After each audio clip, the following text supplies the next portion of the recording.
Hello guys, कैसे हैं आप लोग? एकदम ठीक ठाक और बढ़िया होगा। जैसे कि हमने पिछले एपिसोड में देखा था, ली और यू गू से मिलने आए होते हैं और गू उन लोगों को चाय ऑफर करती है और ली को मालूम नहीं होता कि इस चाय के अंदर ड्रग्स मिला है और ली उस चाय को पी लेता है, जिसके वजह से ली को चक्कर आने लगते हैं। बाद में पता चलता है कि गू ने उस चाय के अंदर हर तरीके के ड्रग्स मिलाए हैं। ये बात जानकर ली गुस्से में गू के ऊपर अटैक कर देता है और उसके फेस के ऊपर एक पंच जोर से मारता है, जिसके वजह से वो नीचे गिर जाती है। फिर ली सिग्नल देने के लिए अपने कपड़ों से बिसल निकालता है और उसको बजा देता है। उस बिसल की आवाज सुनकर सीनियर डैंग और न्यूंग आ जाते हैं। अब आगे वीडियो की स्टार्टिंग में हमें थोड़ा पुराना सीन दिखाया जाता है, जहाँ पे न्यूंग फूल और धूप चढ़ाने आई होती है, वो भी ली के लिए। तभी न्यूंग वहाँ पे सॉर्ड एम्प्रेस के फ्लावर को भी चढ़ा हुआ देखती है और गुस्से में अपने मन में कहती है, यून तुम एक सैमलेस बिच हो, किसी दिन मैं तुम्हारे छोटे छोटे टुकड़े कर दूंगी। इतना कह ही पाती है तभी एक मॉन्क पीछे से भागते हुआ आ रहा होता है और कहता है, लेडी न्यूंग आप कहाँ पे हो? तभी न्यूंग उस मॉन्क को देखती है और पूछती है क्या बात है। तभी मॉन्क लेटर देते हुए बोलता है, मुझे ग्रेट मॉन्क ने कहा था कि मैं कहीं भी लेडी न्यूंग को देखूं तो मैं उनको ये लेटर पहुंचा दूं। तभी न्यूंग उस लेटर को ले लेती है और अपने मन में कहती है, एक लेटर, वो भी डिवाइन मॉन्क की तरफ से मेरे लिए। क्या इस लेटर में चौंसी असैसिनेशन के बारे में है? इतना कहकर उस लेटर को खोलकर पढ़ने लगती है। फिर हमें बताया जाता है उस लेटर में क्या लिखा है। मॉन्क कहता है, हमने होंगनांग सेक्ट में हुई सॉर्ड कंसर्ट केव इंसिडेंट को पूरी तरह से हैंडल कर लिया है, लेकिन एक परेशान करने वाली बात है, इसीलिए मुझे तुमसे एक फेवर चाहिए। सॉर्ड कंसर्ट केव इंसिडेंट होने से बिल्कुल पहले ऐसा लगता है कि दवाई के बहाने उस केव के अंदर से 2 गाड़ी भरकर पानी ले जाया गया है। इसका अमाउंट तो छोटा है, लेकिन हमें इस चीज का पक्का नहीं पता कि ये आगे चलकर कौन सी प्रॉब्लम क्रिएट कर सकता है। सबसे अच्छा ये होगा कि हम उन इन पर निगरानी रखें जिसमें अलग अलग तरीके से बैंक्वेट होते हैं। ये पढ़कर न्यूंग गुस्सा होते हुए अपने मन में कहती है, वो साले ब्लड कल्ट की कमी ढूंढ रहे हैं। उसके बाद हम ली को देखते हैं जो गू के सामने आता है और कहता है, मैडम गू,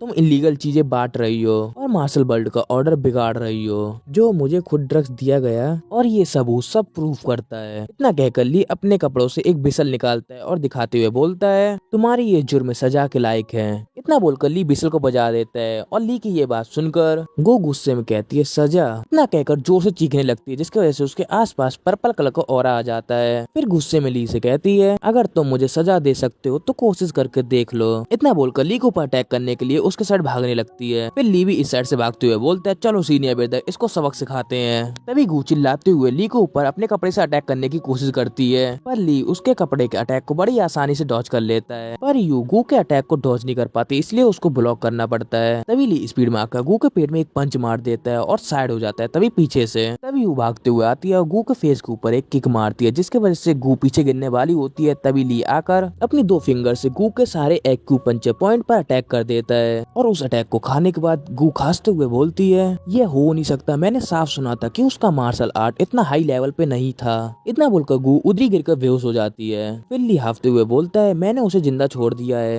अगर हम उससे चौंजी असैसिनेशन के बारे में पूछताछ करें तो सब राज बाहर आ जाएंगे। कदम यू को देखते हैं जो बुरी तरीके से हाफ रही होती है और उधरी गिर जाती है। तभी ली पीछे मुड़कर यू के पास जाता है और उसको पकड़ के बोलता है, सीनियर ब्रदर क्या आप ठीक है? फिर ली अपने मन में कहता है, मुझे जो गू ने सेक्सुअल डिजायर बढ़ाने वाला ड्रग्स दिया था उससे मेरी बॉडी में बहुत बुरा असर हुआ, चाहे यू कितना भी स्ट्रॉन्ग हो, पर ये बर्दाश्त करना मुश्किल है। फिर ली यू से कहता है, सीनियर ब्रदर हमें उस ड्रग्स का तुरंत असर खत्म करना होगा, तब तक आप बेहोश मत होना। फिर यू धीरे से बोलती है, मेरी बॉडी बहुत गर्म हो रही है। ये बात सुनकर ली शॉक होते हुए बोलता है, डैम इट, सीनियर ब्रदर की QI बहुत ज्यादा अनस्टेबल हो गई है। ये हैरानी की बात है, कोई इतनी देर तक टिक पाया। इतना कहने के बाद ली अपने कपड़ों में से एक पिल निकालते हुए बोलता है, सीनियर ब्रदर कम से कम आप ये पिल ले लीजिए, और ये दवाई मैंने पहले ही तैयार की थी। इतना बोलकर ली यू को वो पिल खिलाने ही वाला होता है। तभी यू कहती है, जूनियर ब्रदर। इतना बोलकर यू ली को धक्का मारकर नीचे गिरा देती है और उसके ऊपर बैठ जाती है। तभी ली शॉक होती है, बोलता है, सीनियर ब्रदर आप ये क्या कर रहे हो? तभी यू कहती है, जूनियर ब्रदर, मेरे प्यारे जूनियर ब्रदर, अब तुम बच नहीं सकते जूनियर ब्रदर। इतना बोलकर यू अपने कपड़े उतारने लगती है। तभी ली चिल्लाते हुए बोलता है, सीनियर ब्रदर तुम ये क्या करने की कोशिश कर रहे हो? इतना बोलकर वो अपनी आंखें बंद कर लेता है। फिर यू अपने पूरे कपड़े उतारते हुए बोलती है, तुम बिल्कुल भी मत हिलना। इतना बोलकर वो अपने पूरे कपड़े उतार देती है। फिर ली धीरे से अपनी आंख खोलता है। फिर यू की बॉडी देखते हुए अपने मन में कहता है, क्या ये कोई इल्यूजन है या फिर मुझे कोई वहम हो रहा है? सीनियर ब्रदर सच में एक लड़की है? ऐसा नहीं है कि ये ख्याल कभी मेरे दिमाग में आया ही ही नहीं था कि सीनियर ब्रदर शायद एक आदमी ना हो, इसीलिए क्योंकि कोई महीने का पीरियड नहीं था, इसीलिए मैंने उसे एक शक ही समझा। इसका मतलब वो अफवाह गलत थी। और ये कैसी फीलिंग्स हैं, लगता है ये बेकार धोखा करने का एहसास है, पर ये मुझे वो बुरी फीलिंग्स नहीं लग रही। तो ये आखिर कैसी फीलिंग्स हैं? फिर ली और अपने सीनियर ब्रदर का रिलेशन बताता है कि मुझे सीनियर ब्रदर पहले ज्यादा पसंद नहीं थे और कोई भी सीनियर ब्रदर को देख के बता सकता था कि वो कितने हैंडसम थे और औरतों के बीच उनकी पॉपुलरिटी आसमान छू रही थी। मुझे लगा था वो मेरे 10 साल के प्लान में प्रॉब्लम बनेगा, पर मैं तो दुनिया के सबसे स्ट्रॉन्गेस्ट इंसान का जूनियर बना,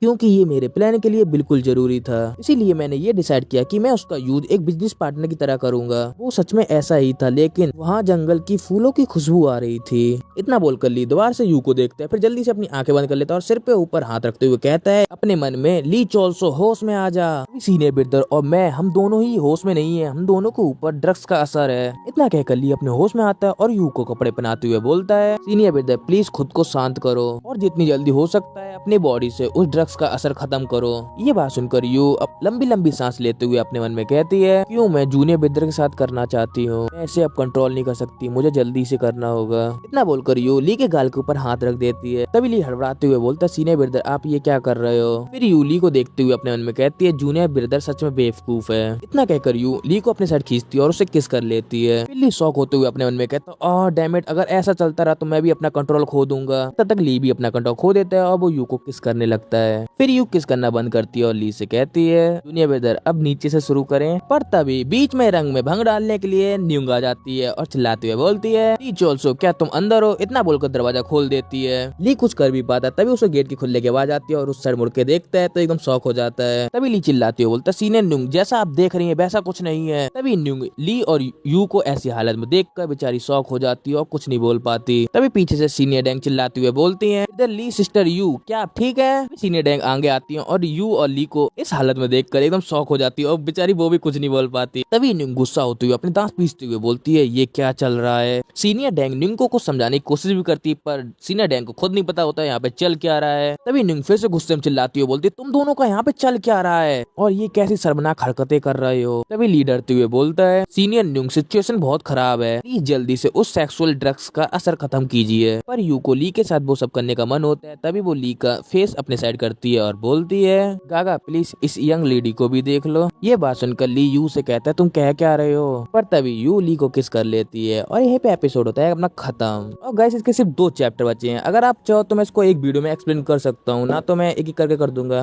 आप लोग मुझे कमेंट में बता देना आपको वीडियो कैसी चाहिए।